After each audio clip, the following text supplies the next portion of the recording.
Hello and welcome to this Instagram live today. Sorry, I'm getting every time I push record, I get so nervous. Anyway, so hello, welcome. I'm so excited to be here today. Let me go ahead and invite Jarman, our special guest. I sent the invite. So hello, this is MC Solaris, paranormal romance author of the Orion's Order series. And today I'm so excited to be here to talk with none other than the amazing and talented and audiobook narrator and voice actor, Jarman Day. Okay, so let me go ahead. Hello. Hey, Joey. Thanks for joining. Just waiting for our special guest today, Mr. Jarman Day.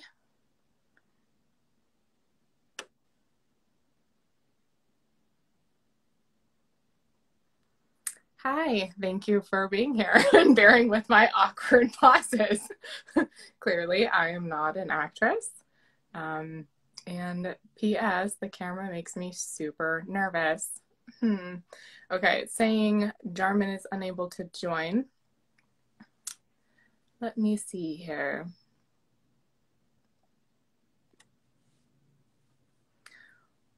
Well, thank you. Where are you joining from, Joey? How did you even find this live? Just out of curiosity. Let me see if I can figure this out with Jarman on the side.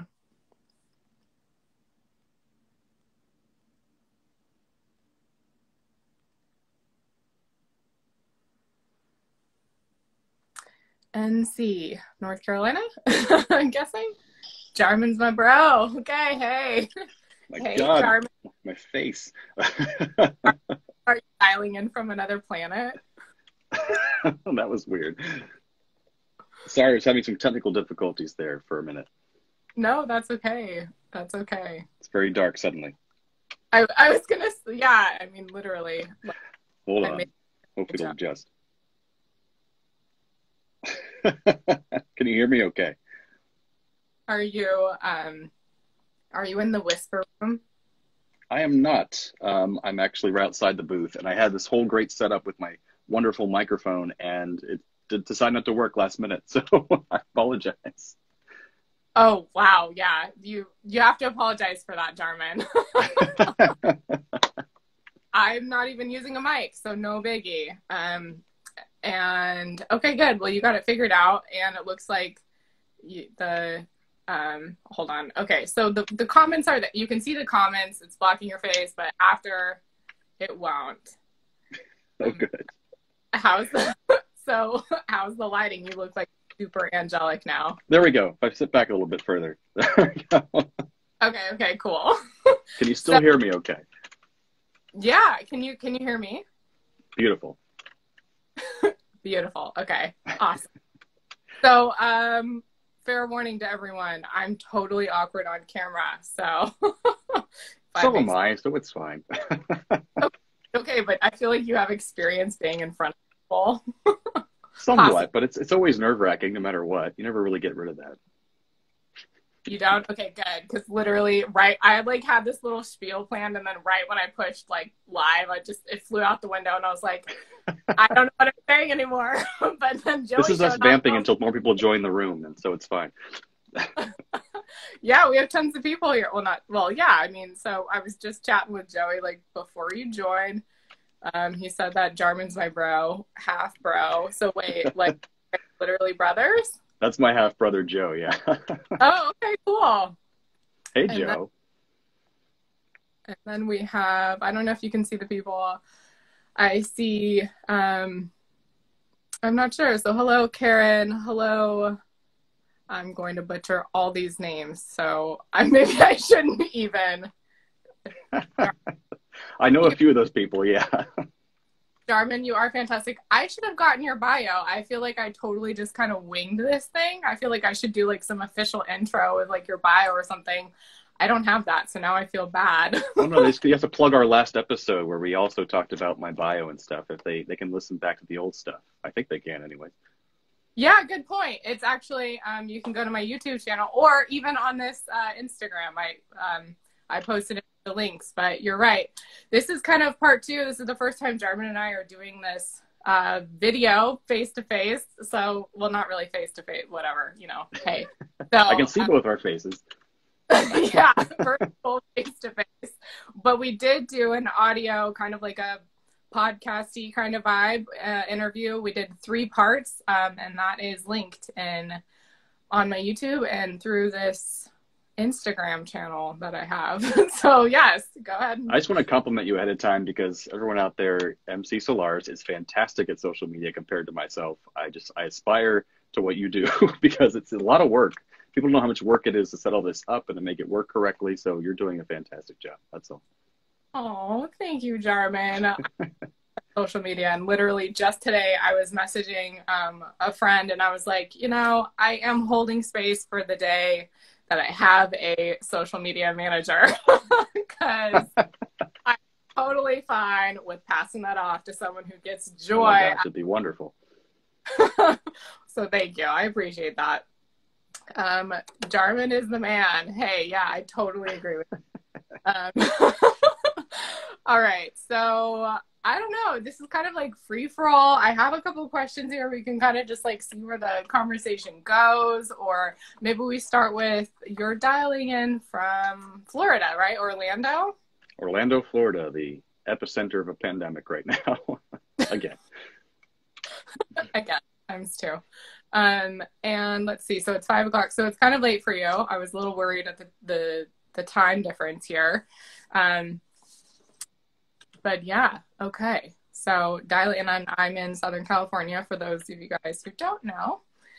And also, if you guys don't know me, I guess we should start there. I'm MC Solaris, the paranormal romance author of the Orion's Order series, which is the series that Jarman narrates. So that's kind of why we're here today. You can see some of the abs behind you of the book series as well. Yeah, I have my... You shouldn't use my pictures without my permission, MC. I really don't appreciate that. I have Jarman here, so, you know. Oh, gosh. I wish. By the way, not keep calling you, but I've called you J-Man like a few times, and I'm like, I don't even know if that's okay. People have called me that since, like, probably elementary school, so it's totally fine. Okay, I don't know what the eye roll is all about, but okay, maybe probably talking about my abs. I don't know. Okay, I would say maybe he's not a fan of the J-Man situation. Okay, so, all right, and sorry, just to show, this is RHYKER'S Key, and it just came out on Audiobook with Jarman, and she is really thick. So Jarman, again, thank you so much for, I don't know, bearing with these 20-hour long books. It's an epic. It's wonderful. They're epics, and they're epic. Okay. So there's enough material there for entire, like, Game of Thrones 7 seasons for this entire book series. So it's pretty wonderful. It's not the average paranormal romance book in that regard because there's just so much to sink your teeth into. It's just, they barely get a time to tell a story a lot of other times. It's just, it happens so quick, and it also lets the love grow with these characters over time, whereas I narrate a lot of paranormal romance, and by the end, it's like, man, they fell in love quick. And oftentimes we have fated pairs in shifter romance and that kind of thing, but even with fated pairs, the reader needs some time to feel like they should be in love. I don't know. And I like that your books allow that breathing room for them to really get into it. Well, in more ways than one. But yeah. Yes, pun intended. Thank you. That means a lot to me. Thank you for saying that. 'Cause I read a lot. Well, actually, I don't know how much paranormal romance books you read, but you've read your fair share, I'm sure. And at this point, it seems like a lot. Yeah. Thank you. That means a lot. And I agree. I love, the fated pair trope is definitely a thing that happens in these books. But I also am such a fan of, clearly, I'm such a fan of the journey of like a relationship and the my favorite part of a relationship is when the couple or the love interests first meet, and then just like observing their journey and like watching it grow. And even in like real life, I love hearing about like friends and you know, and how, you know, often check-ins are like, okay, so how's it going, and like what's, you know, what's the situation now, and things like that. How's it evolving? What? Oh no. Can you hear me? Is frozen. Uh-oh. You haven't frozen. Oh, wait, me. I can hear you. Okay. Okay. My back. I can see you now. Okay, good. You're back. Yes. So, yeah, I love the journey that people go on. Okay, so anyways, clearly I could talk about that for 700 pages. No joke. 700. So Joey asked how many books there are. The third book is coming out in 2 weeks, actually. It's coming out in 2 weeks. Fourth book will come out next year. It's written. It's in editing. And yeah, I think there's I don't want to say too soon, but I think that there's going to be 7 books in total. But yeah. So get started now. Get started on writing. On reading them, yeah. Oh. Okay, so on the ads. Okay, good. Glad that we got the approval on the JM situation, because I'm really liking that nickname. Okay, so let's see. I'm just looking at a couple questions. So I don't know if B is able to be here, but I know she was like super excited. And so I wanted to make sure I got her questions out of the way. And she kind of already asked you, but I figured we could kind of recap and just see where the conversation goes. So wait, first a minute. Sorry, to scroll back. Have you ever done anything like this before? Just out of curiosity. Like an Instagram live question session? Yeah. Okay. Yeah. I like the name. No, I haven't. I've been on a few podcasts before, but it's always talking about, you know, how to be a voice actor or what it's been like to be a voice actor thing. But I really enjoyed this because we're talking about something particular that I'm working on, which is really neat. Because usually it's just generalized what it's like being a voice actor. But I love talking about that too. But this is definitely a first. And have you done like this kind of like a video? I don't know what to call this, like a streaming kind of thing. Yeah. Well, actually, for a while there, I had my podcasting network, which is a play on nerds, and for a while we had a Twitch streaming channel. But I might have just barely aged out of figuring that out, how that works, because there's a lot of young kids on there. But now it's getting actually a lot of people are on there doing art and performances and stuff, so it's not just about video games. But we used to have our people playing video games, and I was a producer on that, and we'd stream, have different cameras and everything set up, because I do a lot of video production stuff too. So some stuff like this before, yeah. Okay, cool. I'm curious, because, you know, voice acting is usually kind of like behind the scenes, really. You're not really in front of the camera a lot, right? That's true. And I mean, I was a film major in college, so we made short films, and I acted in short films, but I'm not in front of the camera a lot these days, just in my booth by myself. Narrating 20-hour books. Yeah, no big deal. And boiling hot in your whisper room. If you guys don't know, yes. That's a somewhat inside joke from the last live we did. It's hot in there. It gets hot in there. And right now, as I messaged you before, I had to shut the window and turn off the fan, so I'm already starting to sweat. So You're glistening. Glistening, yeah. That's what we'll call it.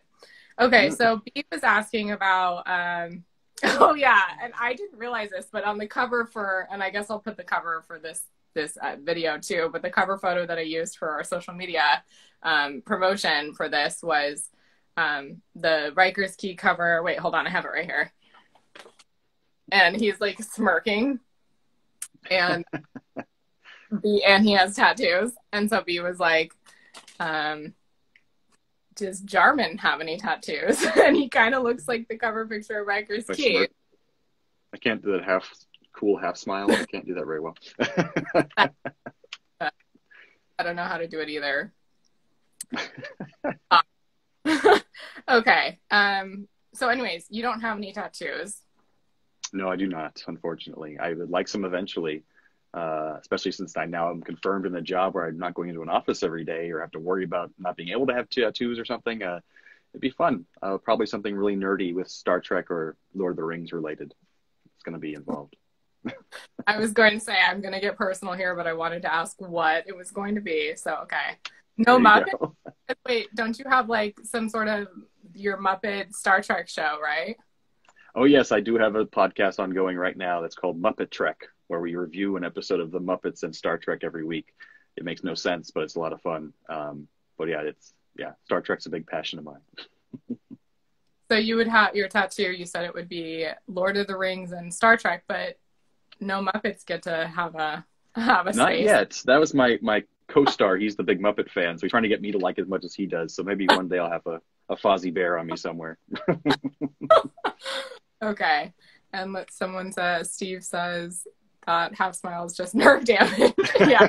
Well, but the one I was trying to do, definitely like I was having a stroke for a second. Okay. Let's see. What else did she want to know? Did you find that there's any similarities between you and any of the characters in the stories? Oh, yeah. And I think now that I'm reading the next book in the series and prepping for that and starting recording on that, it's going to be, I think Deacon so far is my closest, I don't know, relation to me, because he's all in his head a lot, and he's tries to be intellectual, and he is intellectual. And he was made fun of when he was younger, even though he shouldn't, because he's gorgeous, and he's talented and everything. But I was made fun of when I was younger, and I came into my own later on in life. And he's a really sweet guy. He's a gentleman, and I try to be that if I can. I'm not the bad boy. I'm not the guy, off to the side smoking cigarettes and stuff. But it's fun to play, believe me. But and I'm not the jock kind of joker that Ryland is. I'm not that kind of guy. I admire those guys, but they're the guys who made fun of me back in middle school. So I'm not going to be one of those guys. And then Bez is not Bez. What am I saying? Oh my God! I'm so losing his name. The alpha male. Blake. There's a B in there. I don't want to say Bez. But anyways, Blake, he's the alpha male. Even though he's a really sweet alpha male, he's kind and caring and loyal of his friends. It's just that I'm not always trying to be the tough guy in the room or the guys who take charge of everybody else.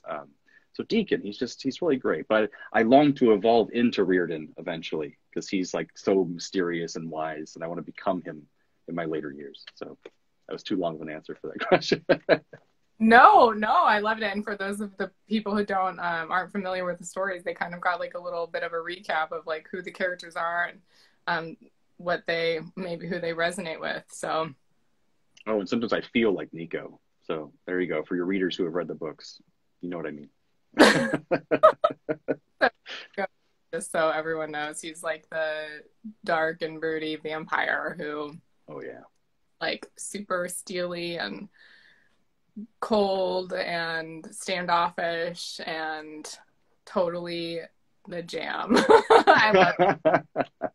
I love all the characters but Nico. But he's really asked to try and write his scenes because he's so quiet. Even in my head, I'm like, come on, the floor. That's true.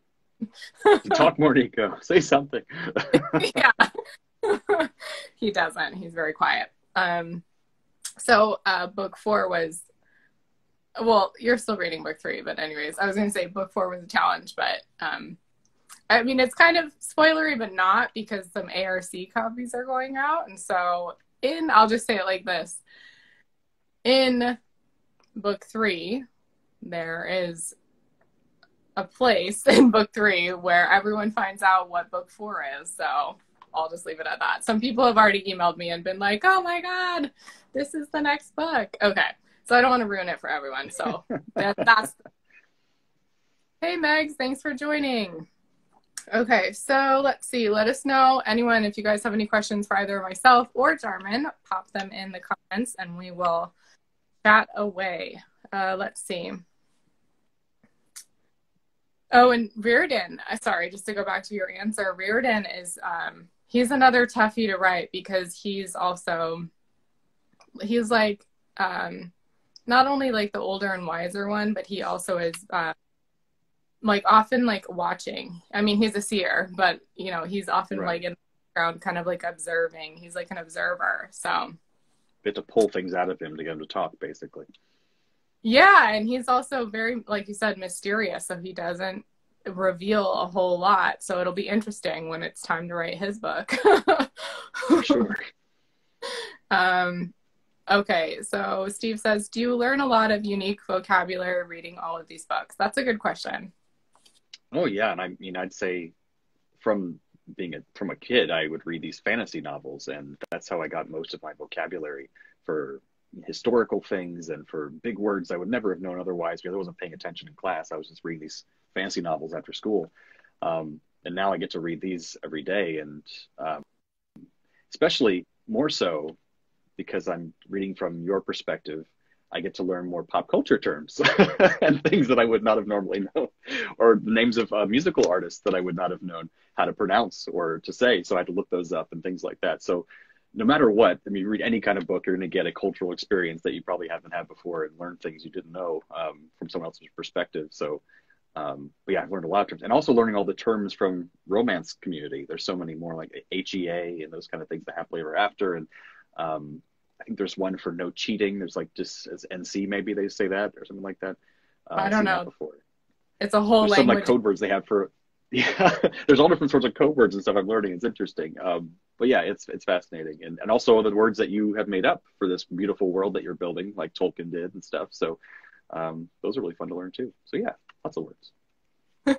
Words that I made up. Yeah, I'm sure so you're still reading books, but yes. In some of the parts I was like, oh God, Jarman's gonna hate me. But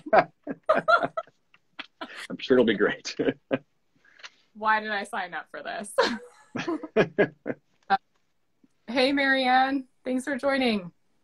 All right. What was there was something I was going to say on, oh yeah, and same for me, like I pick up a lot of vocabulary and stuff just from immersing myself.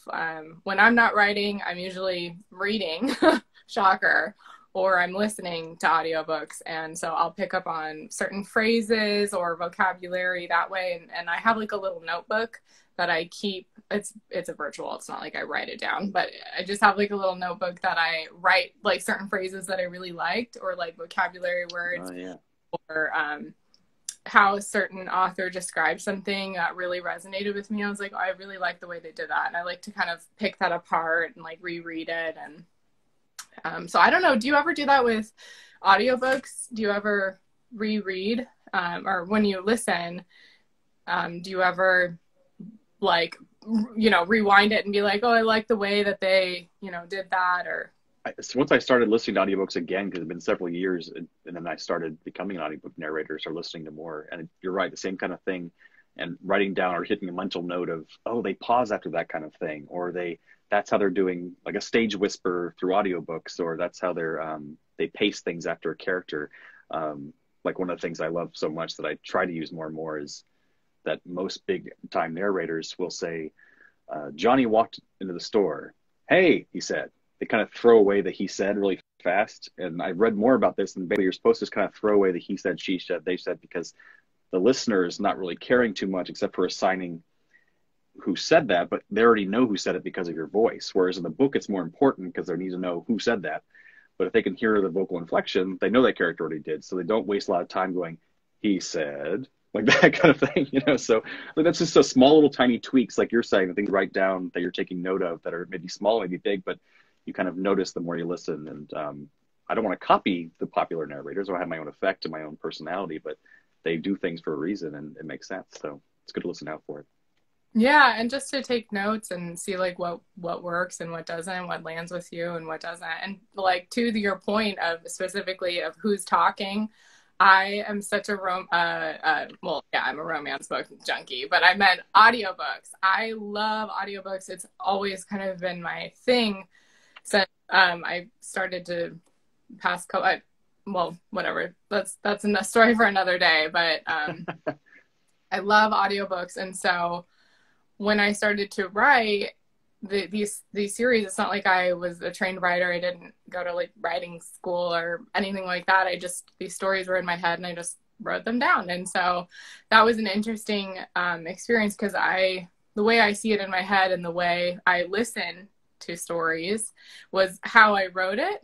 And so I don't think I had a lot of I don't even know, maybe you guys know more than me, but I don't think I had a lot of he said, she said, but I had a lot of like, you're in the characters' heads a lot. And so it was just an interesting thing to note of how I write was kind of like how I don't know if that makes any sense. Yeah, it does. I mean, and every writer is unique, and I like that you keep your uniqueness in that regard. But something also I love as a narrator is that somehow or some way you'll say something after a character is thinking something to make it known to the listener that they're thinking it, because it's hard for me to delineate that with just my voice, because in the text it'll be italicized. But then when I'm narrating it and it's just italicized and they don't say she thought to herself or something like that, then there's no way for the listener to really know that, oh, that was a thought and she didn't say that out loud. But you won't always say like she thought, you'll say she didn't say that out loud though, because that would be too embarrassing or something like that. You say something kind of funny like that and it's like, oh, but it keeps in mind that the person's thinking that, not blatantly saying that to Nico, because that'd be terrible. Why would she say that to Nico out loud? That kind of thing. So I like that a lot. Right. He'll stab you if you say yeah, something. Exactly. He probably would. No, legit, he would stab you. I think Joe had a question for you, actually. Oh, okay. Oh, thank you. Let's see. To MC. What kinds of writing rituals do you have, such as a favorite place to sit, time of day, etc., and things that motivate you? That's a really good question. So when I first started writing in January 2019, my routine has changed about 100 times. So as of this point in time, I'm actually healing, side note, I'm healing from a back injury. And so it's almost been a year now. It was last October when it kind of started. And so my writing routine used to be pre-back injury was, I love to get up at like 5 a.m. and sit in the chair and just type. And I can't sit down. I haven't been able to, like, literally, I haven't been able to sit, and I'm standing right now. So I haven't been able to sit. And so my writing routine has totally changed. So now I have I lay in my bed and I have like this little lay down desk thing. And I can't wait till I can sit in like a normal chair and be like a normal human being again. So right now, the sitting thing, I'm looking forward to getting back to that. But right now, and that was kind of a mental journey to go on, it was just side note here. It was, a part of me was afraid. I had this fear that came up that was like, if I'm not, I used to wake up early, make my little tea thing, latte, and 5 a.m, it's like, sometimes it was even like 3, 4 a.m. It's like dead quiet, pitch black, like nothing's going on. And I loved that so much. And so there I had like a little fear of, okay, well, now that I can't do that anymore. I can't sit down. So like, what if I can't write? Like, what if I can't write? And so it was interesting to kind of go through that and be like, no. And of course I wrote the story, so it's still fine. It's just so weird that you say that, because mine doesn't sound nearly as bad as yours, but my back just goes out. I have an extra vertebrae in my back and it just goes out occasionally. And so like, I can't barely stand for days like yours, or I can't stand or sit for very long, actually, either one. And so my parents, one Christmas, after that had happened, I was already starting my narrating career, and they actually got me one of those standing desks that goes up and down. It's like hydraulics, because if I sat for more than 20 minutes, excruciating pain, stood for more than 20 minutes, excruciating pain. So it's the beauties of turning over 30. It's really nice. But I don't know if you're there yet. You're 24, you're fine. But it's just saying that, yeah, I feel what you're feeling, because I thought my career was in trouble because I had to sit for long hours at a time to edit and to narrate. And to change your whole setup in the booth from standing to sitting is insane. So yeah, I feel your pain there, but we stuck through it. We got through it.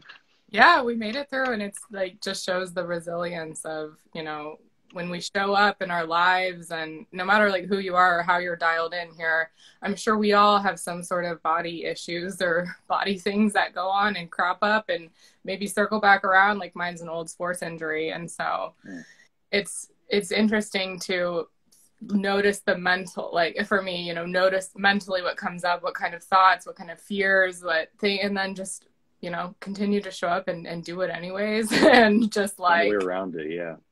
Yeah. And so let me see. So I think that answers. So right now, oh, and I have a sitting stand desk too, just so you know. And it's like, I didn't want to pay the extra money. I guess, like, call me some cheap ass. I didn't want to pay the extra money for like a automated one. And so I have to like crank it. And so it's permanently like. Yeah, it's good exercise. There you go. The cranking. The cranking. So I'm like, it's permanently in the up position for right now. So right now so it's interesting. I don't know if it's just me or maybe Jarman, I don't know if you do this too, because you're kind of, when you're acting, it's like a creative expression too.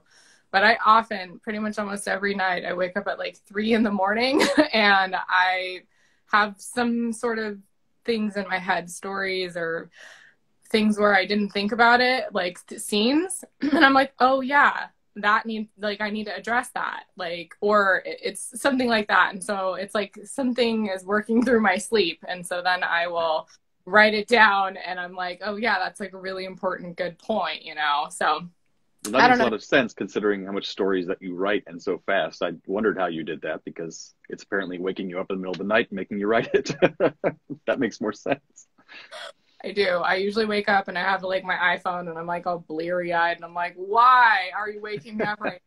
Like typing it out and then I'm like, I'll get to it later. So anyways, that's just something that happens to me.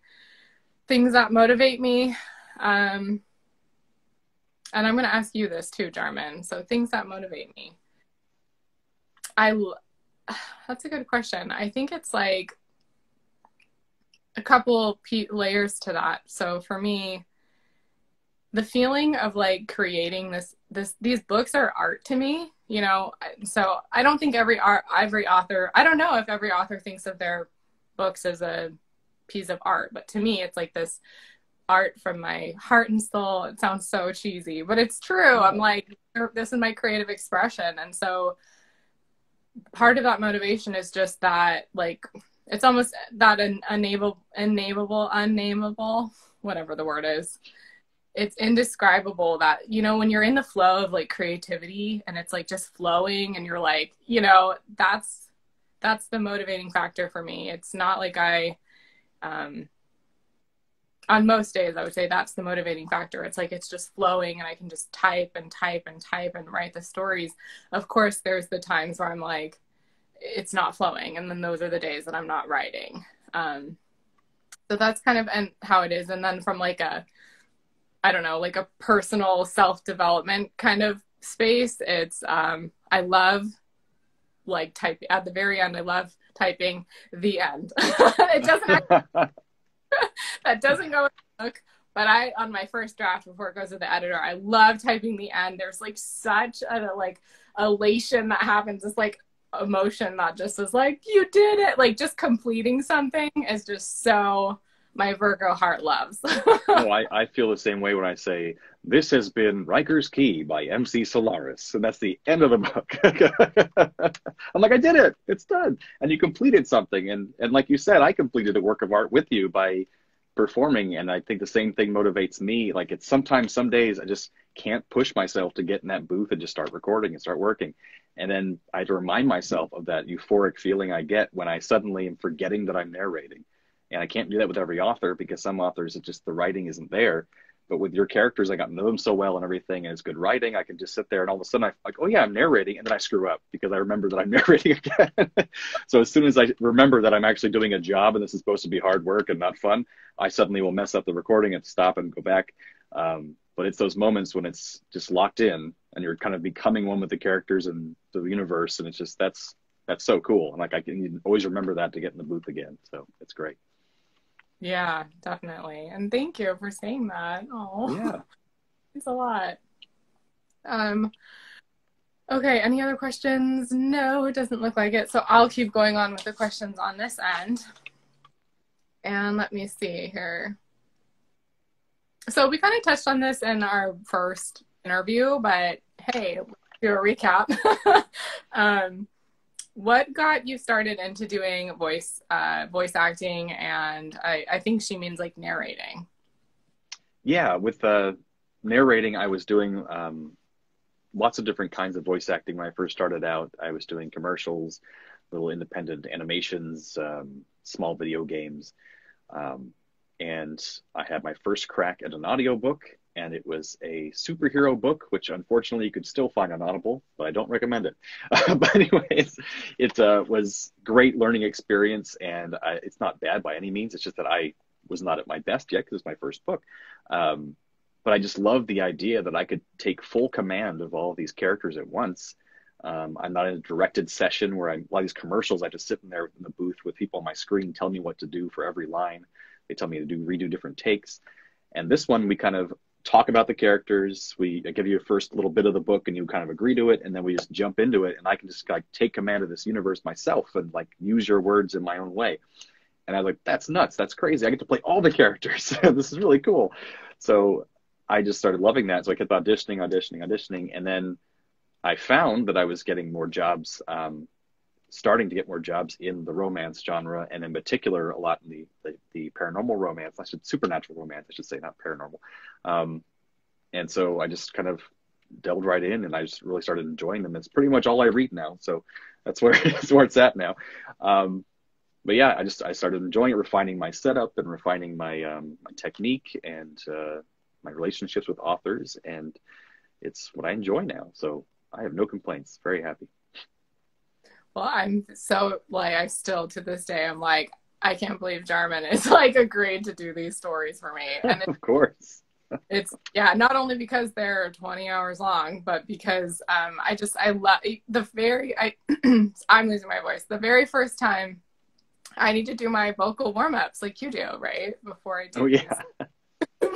Usually for me, it's just a lot of massaging my jaw because stress just clenches everything together and just all the time. Just bring it in the booth and just say a few tongue twisters and just jump into it. But yeah, it can be rough. Stress, it's a killer. Right. Yes, I agree. And now I don't even remember what I was saying, so no big deal. Just goes out. Okay, that's a reflection of how my brain works. And that's why I have to write everything down, because it's like, I'm going to forget if I don't write things down. That's fair.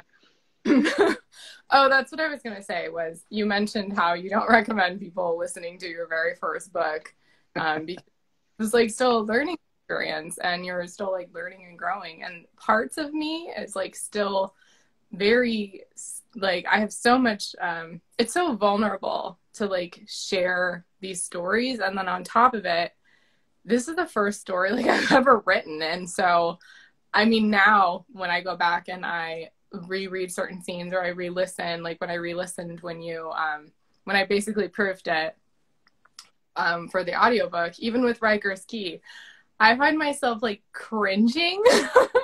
I'm cringing like, oh my God, why did I say that? And like, why did I do it that way? And like, this is terrible. And I often will call myself crying and being like, this literally sucks. Like, I can't believe it.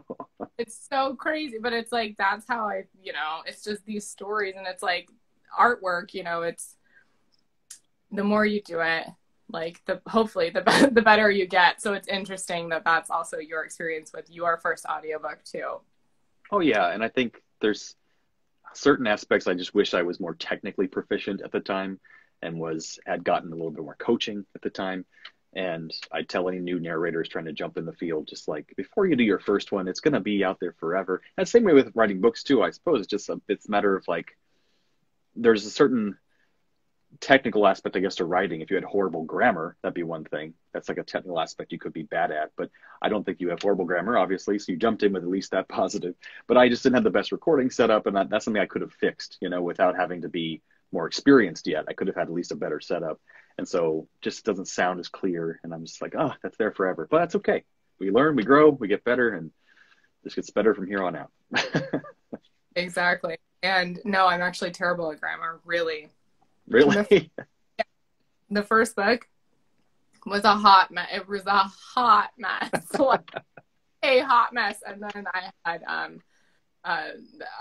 edit, like several pass-throughs of editing, and that's helped like clean it up a lot. And it was just interesting because it's like you learn so much, like you said, about kind of like, it's, for me, it's interesting to dance the line of like what's socially acceptable for the genre of romance and writing, and what's you know, specifically like the multiple points of views. Like that's kind of like a big no-no the way I did it, and it's like, okay, well, I did it anyway, so I'll learn from it and, you know, hopefully get better and whatever. Oh, so you mean like multiple points of view in like in one chapter?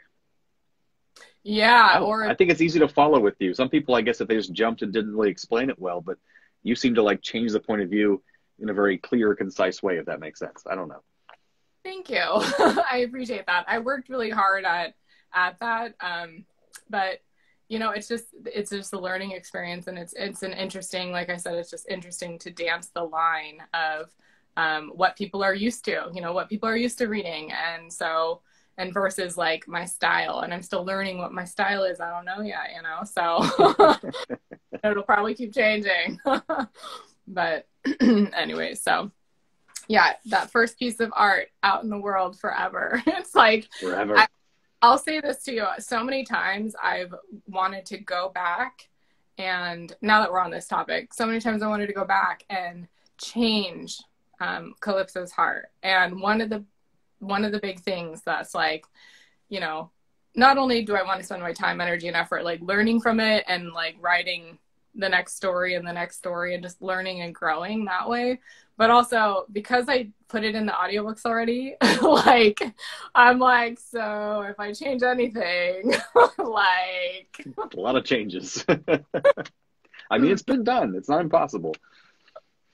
no, I shouldn't put that idea in your head. I shouldn't put that idea in your head.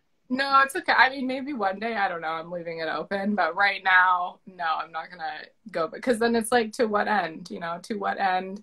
Would there ever be an end? I don't know. I'm such a recovering perfectionist that I would just want to rewrite and rewrite and rewrite. Especially in like 5 years from now, 10 years from now, you'll want to go back and do it again. And it's just, yeah, what's the point? Endless cycle. Endless cycle. So focusing on the new.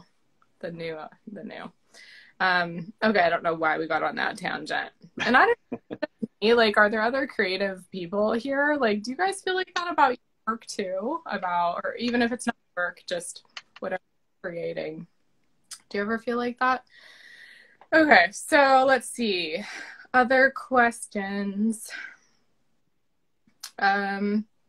So this one, yeah, someone asked like after our gosh, when did we did that in like December or something? I mean, it's been a while. Yeah, it was like 6 months ago or something. So after that one, someone asked, how do you read or prepare to read the steamy sex scenes? Oh, yeah. I remember that question. Well, that's the thing, is they, more often than not, will take me the most takes. Because when I'm reading a mundane scene, let's say Callie's going to sit down and watch a movie with the guys, I don't feel as nervous about every word that I'm saying. But when I am narrating a sex scene, an intimate scene, it is more nerve-wracking thinking that someone is picturing this scene very vividly in their minds, at least we want them to, and that if I say something off tone or off key or in a strange way or mispronounce a word even a slight bit, it's going to just take them out of that moment. Whereas if it's like, oh, she sat down on the couch, like I mess up the word couch, not that big of a deal. Okay, sat on the couch, we'll move on. I don't do that. I don't leave those in your book, by the way, but I still fix those. But if I mess up something like that in the middle of a sex scene, like I remember one time I was recording, it might have been your books, and it was something really sexy, like he's putting his hand up her thigh, and my voice cracked. And I just laughed to myself because, like, there's no way I'm leaving that in there. But it's so funny if someone did leave that in there, it'd be so unsexy. They're like, and his hand went up her thigh. Like, that's just so unattractive. So it makes me the most nervous doing those scenes. But I love them because I try to get into it and try to act it. And then it's just a matter of, you don't want to mess it up because it just feels more important, more precious of those moments. And the most romantic and loving moments the same way. It's like, make every word count because this is an important moment in their life. You don't want to make it seem flippant or casual. Does that make sense? Yeah, no, it makes a lot of sense, and it adds to the pressure. I never thought about it like that, but yeah, I mean, even if it's not a steamy scene and it has nothing to do with like intimacy on like a physical level, but like you said, even like those important moments, like even in Calypso's Heart, or even in Riker's Key, you know, there are some scenes that have to deal with death a little bit. And so, you know, you want to, I guess that goes back to like probably for you, basic like acting 101, or kind of where it's like, you know, how do you approach the scene? Like, what's the vibe of the scene, you know? Yeah, and that's like, it's the difference between doing theater. I'm doing a lot of theater now too, and it's that on stage you have to just be as much in the moment as possible and just hope for the best when you're acting it out in front of people. But then when I'm in the booth, I'm trying to act it out really well too. But then even if I can hear if it sounds wrong, no matter what my body or emotions are experiencing, you're not going to connect with me with my eyes anyways. So I have to make sure it also sounds right, if that makes sense, you know, because that's almost not as important in theater. It's like, just feel it and the audience is going to feel it. But if you're in the booth and you're feeling it, but you're also sounding strange, it just ain't going to work. I don't know. It's weird.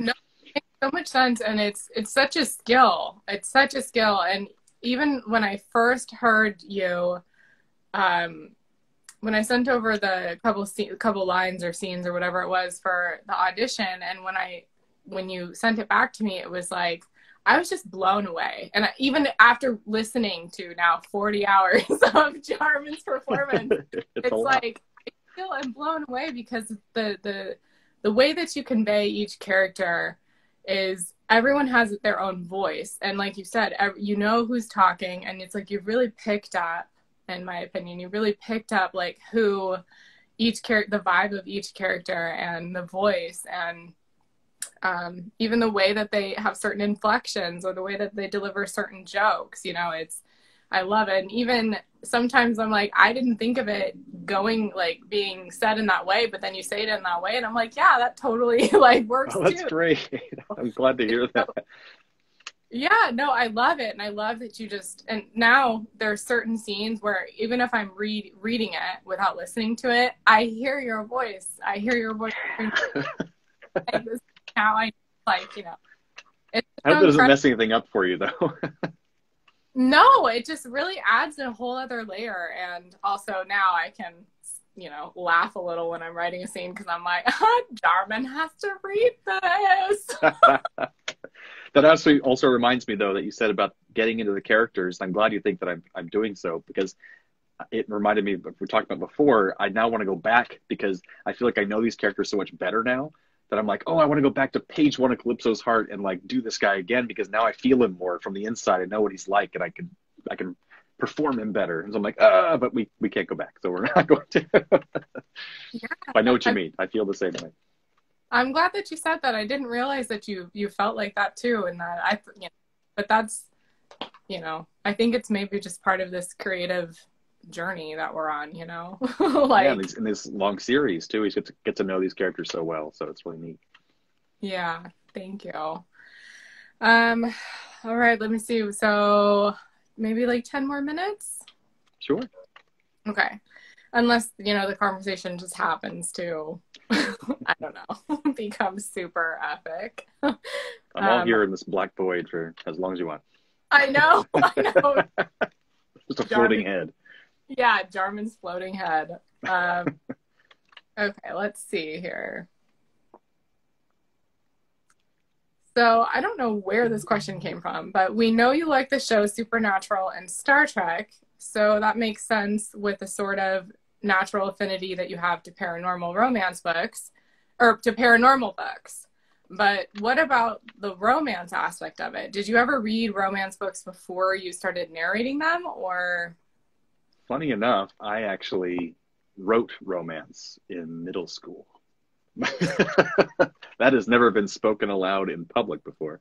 But yeah, come to think of it, that's something that I was into from a young age. And my friends were looking at Playboy magazines. I was writing romantic stories about the girl I had a crush on and how her and I fell in love in gym class. So that happened a lot. And okay, you know, they were steamy too, so. Okay. So wait, you're like early Deacon then. I mean, I think so. He's just a nerd writing his romance books basically back then. It's just, that's kind of how I was. And then my half brothers give me a big face there in the chat. Right, yes. The secrets are being revealed. Meanwhile, all the women, Megs, all the women are going to be swooning over the top. Actually, I probably still have them somewhere. I'm a pack rat with like emotional stuff, so I keep all my childhood things if I can. And so they're probably somewhere, these embarrassing stories that I wrote as like a 12-year-old about Nancy in gym class. So it's probably a thing. Oh my God. Oh my God. Well, I'll just say this, you know, the next time we ever do one of these and you feel called, just bring one of them out. Bust them out so we can all listen. I don't think anyone wants to get into the mind of a 12-year-old boy, even one who is nice and writes stories instead of looks at Playboy. It still might be too much. Oh my God, that's hilarious. Okay. I love that you did that though. So you did that in like middle school, and then did that like eventually did you like read romances, or were you more like liking like the, I don't know, not particularly romance. I just read so much fantasy books after that it was crazy. But then the thing is that I'm just a complete sap, and so I cry at the drop of a hat, and then like a commercial is happy. Usually it's happy crying. So there's people reunited, or they're falling in love, or they proposed, and I'm just crying all over the place and like a mess. So it's a natural fit because I love the love stories. I love the happy endings. I do love that because that's what I'm saying. Even a small commercial in 30 seconds, if it has a really happy ending with a sweet kid finding its dog, you know, I'm crying. So, I really enjoy it. So I have to not tear up sometimes, not laugh when I'm in the booth reading your material, you know, and so I have to try to keep it together, but it's enjoyable. I was going to say, I'm the same, but you know, I don't know if I should say this on here or whatever. Certain times will be extra cryy. Understandable. When a picture or a commercial or something, I'll just cry for no reason. Like my sister and I joke and we call it friend zone. When that happens, we call it friend zone because I don't know if you knew, or anyone on here, maybe I shouldn't even be airing this out. Whatever, it doesn't matter. Jarman aired out his 12-year-old poet romance. That's true. Steamy poet situation. So one time I was during that time of the emotional month, and I was watching on MTV that TV show called Friend Zone. I remember that one. Okay, so basically it's these like they're two friends, and one of the friends likes the other one, and then they air it out, and they're like, "Hey, I really like you. Like, will you go out with me?" And then there was this episode on this one like friend couple, and the guy was like, "Hey, I really like you. Will you go out with me?" And the girl said no. And I started bawling because I was like, he said no. And I was like crying and crying. And I was like, this is ridiculous. Like, why am I crying for this? So, but his life is ruined now. Their friendship is ruined. Just so you know, that show, Friend Zone, is on Pluto TV. It's a free app. And I tried watching it for a second time with my girlfriend. She's like, I don't want to watch this. So I get it. It's a great show. It's great. It's horribly cheesy, but it's great. Horribly cheesy. And that was like 15 years ago or whatever it was. Yeah. So let me see here. There was something else I was going to say to that, but now I can't remember. Megs definitely wants the audiobook now. Yes. Yes. We all love Jarman. Oh, that was something else. One of the readers, she's in the UK, but she said she loves your voice and she just loves it so much. And I was like, same. So we wanted to give a little shout out that we love Jarman's voice. So ooh, I like that. That was Julie, by the way. I don't know if she wants me to say that, but too late. Hey, Julie, I know you're going to watch the replay. Let's see here. What other questions? Oh, yeah. So what about now? So do you ever, even if you're not narrating the book, do you ever pick up a romance book and read it? To be honest, I don't get much time these days to read for pleasure. So I'm basically happily booked for a long period of time now, probably for the next 6 months with yours and other projects. And so when I'm narrating yours, I'm prepping another one. And it's just, I kind of live in the world of romance now, and it's not really a problem.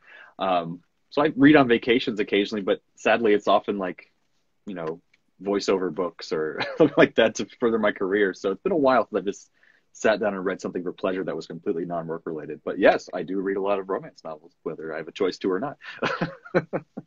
Do you feel, okay, this wasn't one of the questions I was going to ask, but I feel compelled to ask you. Do you, personal alert, do you ever feel like like things that you read in the stories, have you ever like put into your relationship at all? Like, oh, hey, this character wrote this love note. Like, maybe I'm going to write my girl a love note. I don't know. You know, something like that. Has that ever happened to you?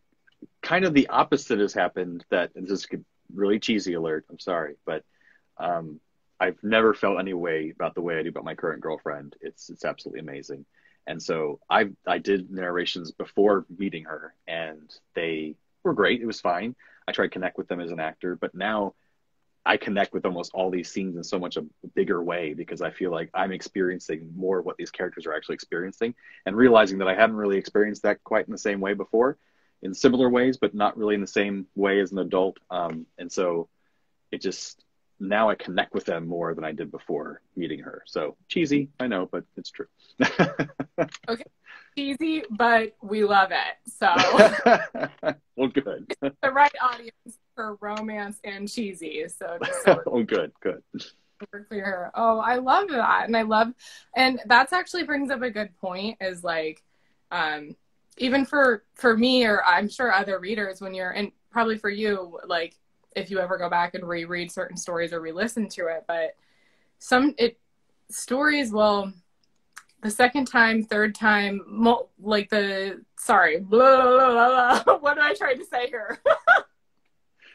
I'm trying to say that when I go back, and I'll say it like this, when I go back and I reread stories that I loved, or that I was like, you know, something in this story was like, you know, why did they do that? You know, something like that. I reread it, and it's like, I'm at a different point in my life, and I have different experiences, and even emotional experiences. And then when I go back and I reread certain books that I thought, oh, I'd never reread again, or that I really love the way that they did whatever. And it's like, I have a new perspective on it. And so it's like a whole other new layer. And so it's interesting that you said, I mean, you were talking about reality, I'm talking about fantasy, but it's kind of no, they're related. It's related, right? Like how I guess if we want to talk about reality and stuff too, it's like that whole learning and growing and just having new experiences can really shape how, you know, you show up in the world and how you show up in your relationships, whether it's a romantic relationship or just, you know, platonic or familial, whatever. And so it's interesting that I also get that in books too. So I don't know if that, well, I guess you kind of said that does happen, but anyways. No, and it's also the same way, like, I think the good thing is a lot of these males that are portrayed in these books are a good example of how to behave.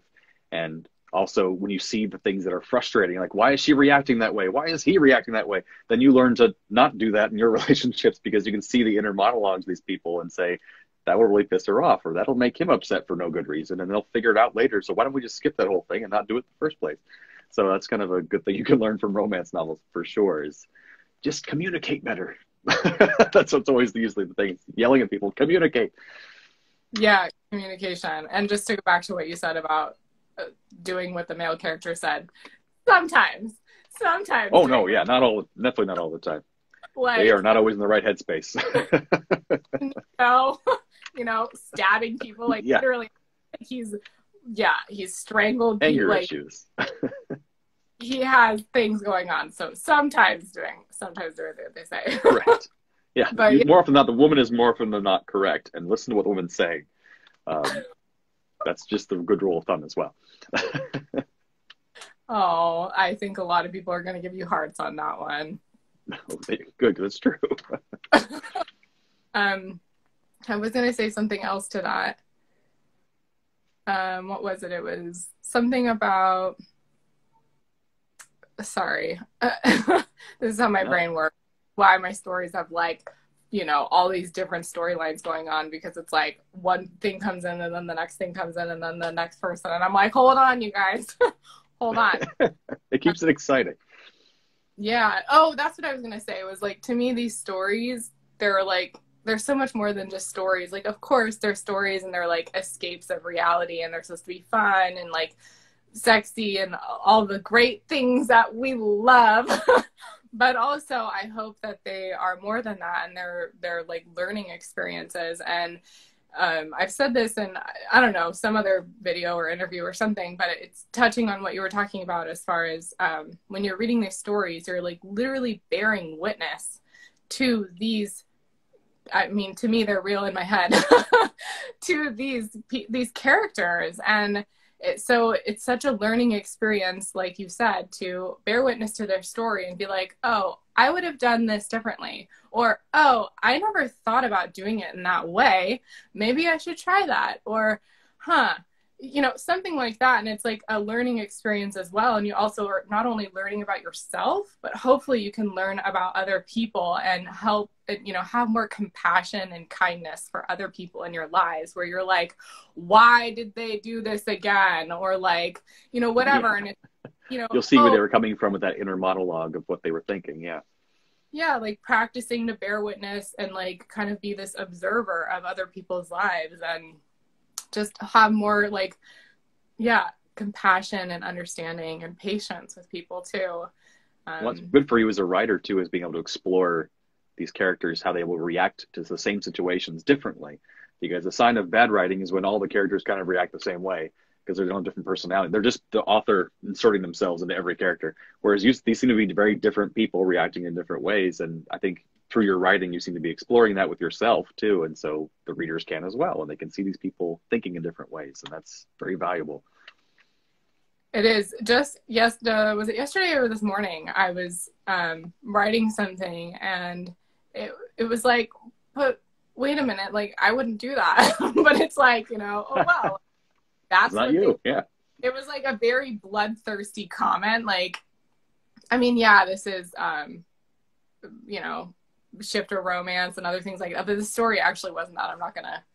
It's a little side project, but it wasn't that. And it was just so like, just blood. I don't know how else to describe it. It was just so bloodthirsty and like ruthless, and like a part of me was like, oh my God, am I going to write that? And it's like, yeah, because that's true to like who they are and what they are, what they're experiencing. Maybe a little part of you as well. Yeah. Right. Maybe. Some character, we don't know who. Who would that be? Yeah. Very bloodthirsty. Wow. Like, huh. I don't know. Right after she cried watching Friend Zone, I don't know. So she's so bloodthirsty. So bloodthirsty. What do you say in the comments there? This is a great conversation. My general experience with romance writing is something like Cat in the Rain. Total new insights here. I don't know if it's because I'm just a total noob. No, I don't know what Cat in the Rain is either.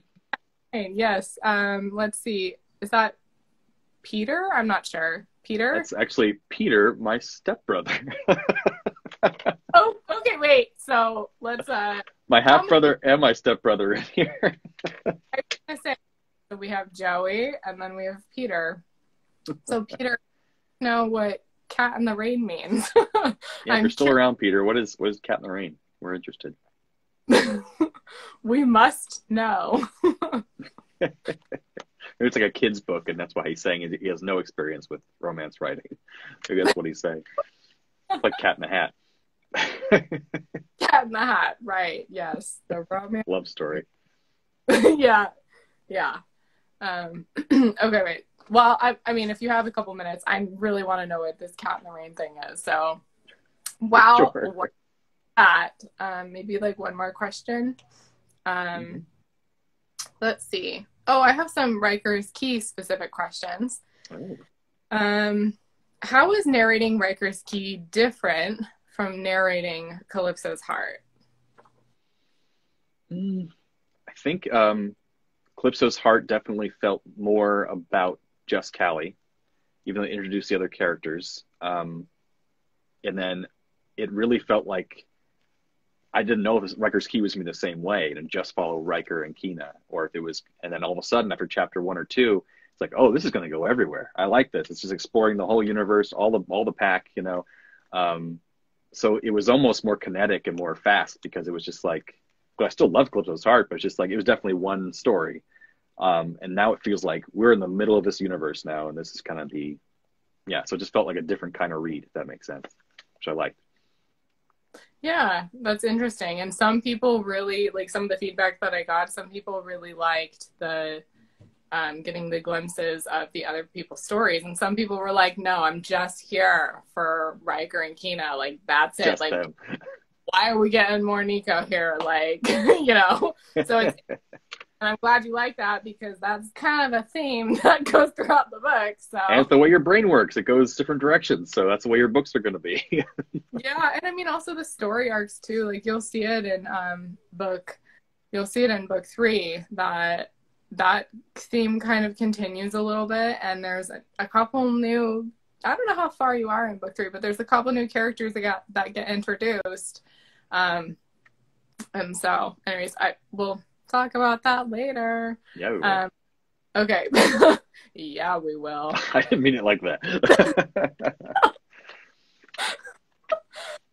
Peter says, okay, it's a Hemingway short story. That is all. It's about a struggling couple. Oh, okay. Okay. Well, there you go. That's probably some deep stuff. Hemingway. It's probably some I was going to say, stuff. probably more deep. I mean, But he had pretty romantic writing. It was adventurous and fun, and could be that way. So, just not Old Man in the Sea. I don't know. Old Man in the Sea. Right. Sorry. Let's see. I think maybe I keep saying one more, but I feel like I had. Okay, yeah, just a couple Riker's Key, and then we can close it out. Was there a scene that you just in Riker's Key? Was there a scene that you just really loved narrating? I'm trying to remember all the things from that book. There was so much. There was. I think I really liked everything surrounding her and the fire elemental that she was dating. Just seeing her going through that, and then the attack scene where basically Riker saves her, and just I was kind of caught up in the drama of what the hell's going to happen in court here. Are they going to be, I shouldn't give away too much, I guess. But there's a lot going on. And beyond that, man, I'm trying to think of my favorite scene. It's hard. Oh my gosh, my phone's vibrating on the stand. But yeah, I think just I don't know, all the character of the women together. I really got more into the feeling how they felt. I like that a lot because they had a lot of scenes together, just the three of them. So we have Kina and we have Aaliyah and Callie, and really trying, as a narrator especially, trying to get better about differentiating female voices that don't have different accents. And I tried to make, and I like being able to, selfishly, I like being able to practice that. And having just the three of them in a room together was just like, okay, you got to make them sound very distinct. And I tried to give Kina more breath because she's just she's more of a person who has crystals and she's very spiritual. And then Aaliyah seems more, a little more stern and she's more doctor-like and all business kind of thing. That's her front she puts on anyway. And then Callie is the free-spirited. I model her after you, actually, most of the time. So that's usually what I think of when I do Callie's voice. So, but yeah, I liked being able to develop them more and show that they're becoming best friends in a tight-knit group. And so yeah, that was a lot of fun. I love the way that you do the female character voices. I think I've said this before, even on maybe our last interview, but you've really captured them really well. And I know you were saying, yeah, I think this was in our last interview because you were talking about the different voices and the way that you captured it. And now in book 3, you're going to have another. Oh yes, she's fun. Oh yeah. Well, we have stars, but then you have another one. So just so you know, more coming your way. But I love the way that you portray them because it's just so spot on, and you do such a great job with it. You do such a great job with the female characters.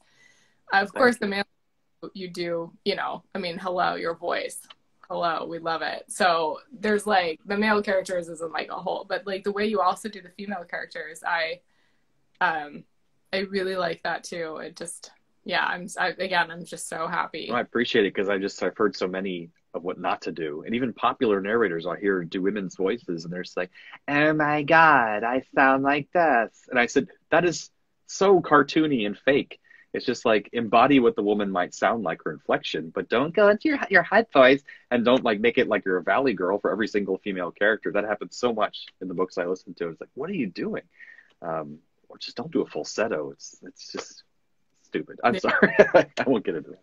No, I mean, I really appreciate it. I mean, and even for me, like, I kind of have a lower voice, I would say probably a lower voice for like a woman. And so when I'm at least reading books, I don't necessarily hear them in like a higher pitch. Yeah. I don't know, so maybe that I'm biased. Your own really, voice. Right. So I really like the way that you portrayed them, and none of them. I cringe or anything like that. It was just, I was like blown away. I was like, yes, like you really nailed it. Yeah. It'll get better as it goes on, hopefully. Yeah. No, I mean, honestly, so far it's great. And the way that you also bring them to life, like the characters to life. I'm sorry, this door randomly opened. Let me shut it really quick. Okay. You have a ghost visitor. Yeah, no, seriously, like one of the characters. I bet you it's Ryland. Jokester. I literally was like, why did the door just open? He's throwing food at you. Right. Okay, so, and then last question is, was there a scene that was especially difficult to narrate that you remember? RHYKER'S Key.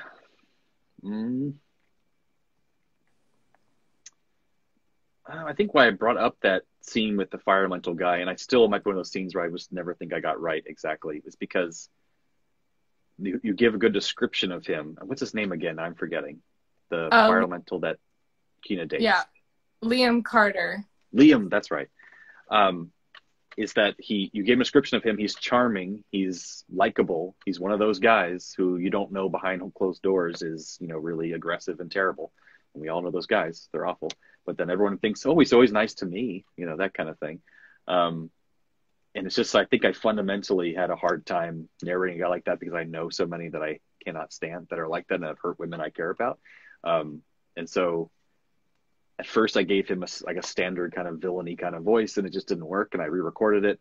I think I went back 3 times and had to go back and find each one of his lines and re-record them. And he came out sounding okay, but just kind of like, I think just a generic kind of richer kind of guy, and he gets a little angrier. But I just think I could have even done more with that. So it was probably one of the hardest things I had to narrate emotionally, and then also just didn't come out exactly the way I wanted it to, because I'm just so averse to being that type of person. It's easier to be like a villainy mustache twirler than it is to be the guy who's actually evil to women and behind closed doors. And that was hard. I don't know. That makes sense. I if you never said that, I would have never even. Good. And also your villain voice for James Barker. I mean, the first time I heard that during the audition, I literally my mind was blown, and oh, good. And I was like, you have to hear this. This is insane. Like that you do that.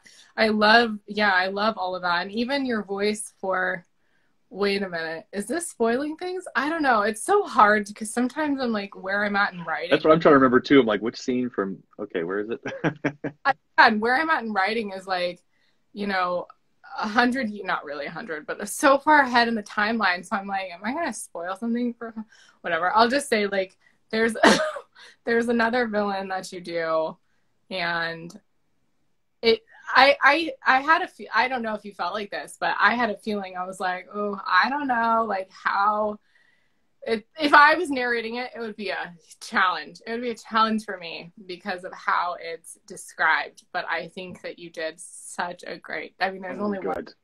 Oh, And we might or might not get more of that character in the next book, so we'll see.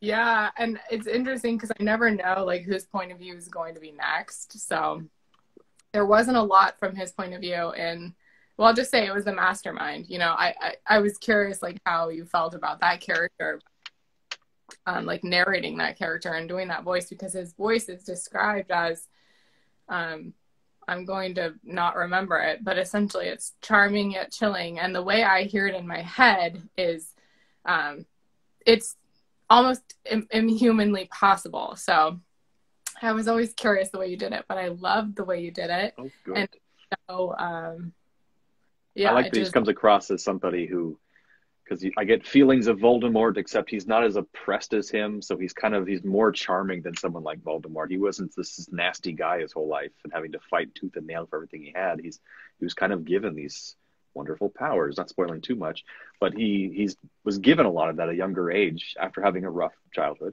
So he's had a lot. He's had some privilege, but at the same time, there's just some deep, obvious evil inside of him. So you want to be really charming, but yet somehow, whoa, something is wrong. Like that kind of thing. So I love that idea. That's a lot of fun to play with. Yeah, you did such a good job. Hey, Jarman, you look great. I know he does. He looks great. And he sounds fantastic doing the audiobooks. Okay. Final question for real. Final question, and then we can go. Do you have a favorite character that you like that you love to narrate? Like whenever they come up, you're like, yes, I'm doing them again. Got to say Mastermind. But also just, I do love the few council scenes I've had so far. And I'm like being able to develop them a little better than I have so far, because they haven't had too many lines yet, but just all these ancient ones, these ancient people who have on the councils. And it's just like, what are they experienced? What kind of voices are they going to have? And then for some reason, Ryland is always just like easing into a comfy chair. Like I can just be doing hard lines and all of a sudden, like I can just spit his lines out real easy, because I feel like he's just a casual, cool guy. And it's so easy to like talk with him. So I like when he comes up, it's like, oh, these are going to be some fun pages, you know, because I can just kind of jump into him and he's going to throw things at people and it's going to be a great time. Right. You know, you're going to laugh. Every time I see him pop into my head, I'm like, okay, I'm going to laugh. Exactly. Okay. Well, anything else, Jarman, before we close? Like, how can people find you or stalk you? If you guys want to stalk me, just check me out at Jarman Voices. It's like Jar Man, the man from the jar. That's what they say. So at Jarman Voices, at pretty much Twitter, Instagram. You can even find me Jarman Voices on Facebook, and check out A Play on Nerds if you want some nerdy podcasts, if that's your thing. But if not, go to Audible and check out Jarman Day and find all of MC Solaris's books there too. Yay. All right. So everyone go follow Jarman. And if you have any other questions or anything that we missed, pop them in the comments. And we'll either get to them or we will save them for maybe next time, Jarman, if you want to do this again. Sure. Next book. All right. Well, thank you so much, Jarman. I'm so glad that you were able to do this with me. And I know it's a little bit late and we went a hair over. So thank you for bearing with me on this. And there wasn't anything else you wanted to do with this Instagram live. Oh my God. Oh my Just making sure. I didn't want to push it on you in case you didn't want to do it. I totally forgot. Do you want to do that? We can. Forgot. Oh my God. I'm so sad that I forgot. Okay. Oh my God. Now everyone's gone. Great. Oh wow. Maybe that's better that way. Okay. Most people have, but they'll have it for the Instagram TV. I can't believe I forgot. I really wasn't going to say anything in case you were just like, I'm good. I don't want to do it. I told you my brain, if I don't write it down, it's going to go in one ear and not the other. Okay. So someone came up with some really great idea about doing reading a scene from RHYKER'S KEY. And